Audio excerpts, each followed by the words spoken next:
साथियों, नवरात्रि की बहुत बहुत शुभकामनाएं। नवरात्रि के 8वें दिन माँ महागौरी की पूजा करने का विधान है। माना जाता है कि माँ अत्यंत शांत और सौम्य है।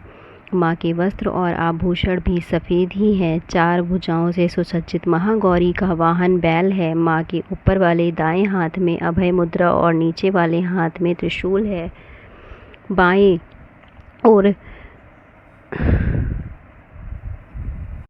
ओर के ऊपर वाले हाथ में डमरू और नीचे वाले हाथ में वर मुद्रा है।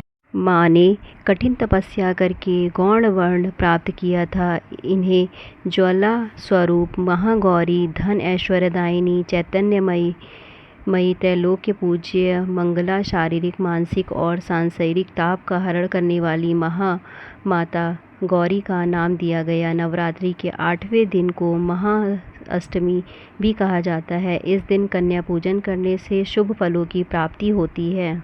महाअष्टमी पर सुबह जल्दी उठकर सभी कामों से निवृत्त होकर स्नान कर लें। इसके बाद साफ सुथरे वस्त्र धारण करके माँ दुर्गा का मनन करें।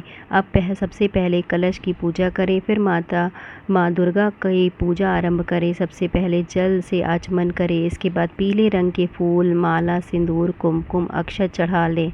इसके साथ ही नारियल भी चढ़ाएं। साथ ही माँ को गुलाबी रंग की मिठाई का भोग लगाएं। अगर वो नहीं है तो अपने अनुसार जो भी भोग लगाना है वो लगाएं। इसके बाद घी का दीपक जलाकर, धूप जलाकर दुर्गा चालीसा, महागौरी मंत्र, स्तुति, ध्यान मंत्र, श्रोत आदि का पाठ कर लें और अंत में माँ अम्बे और महागौरी जी की आरती कर लें और भूल चूक जो भी आपसे हुई है उसके लिए माँ से क्षमा मांग लें।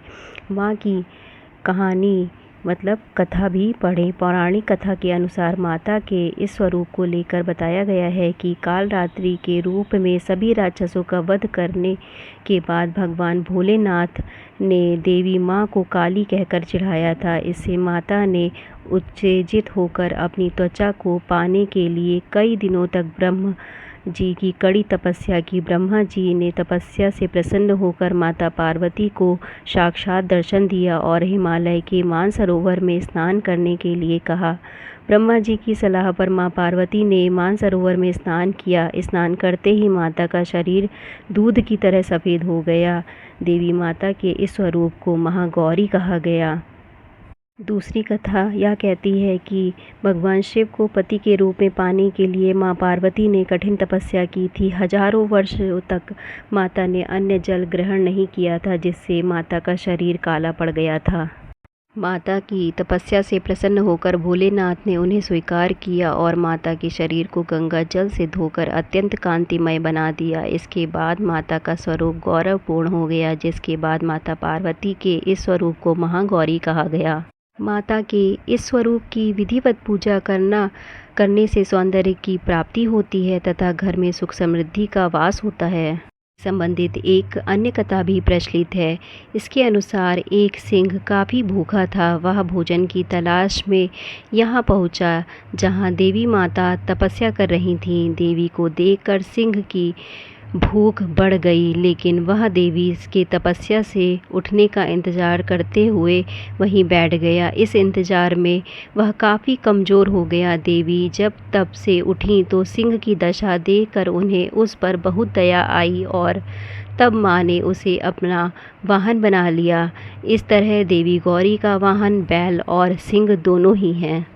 माँ गौरी की पूजा से अधिक लाभ प्राप्त होते हैं। राहु दोष से मुक्ति मिलती है। असंभव कार्य भी संभव हो जाते हैं। मानसिक, शारीरिक और सांसारिक कष्टों का नाश होता है। धन, वैभव, सुख, समृद्धि और सौभाग्य की प्राप्ति होती है। माँ गौरी की उपासना से भक्तों को दिव्य आशीर्वाद प्राप्त होता है और जीवन में समस्त संकट दूर होते हैं। सर्वमंगल मांगल्ये शिवे सर्वार्थ साधिके शरण्ये त्र्यंबके गौरी नारायणी नमोस्तुते। अगर आपको हमारी वीडियो पसंद आई हो तो हमारे चैनल को लाइक करें, शेयर करें, सब्सक्राइब करें। धन्यवाद दोस्तों।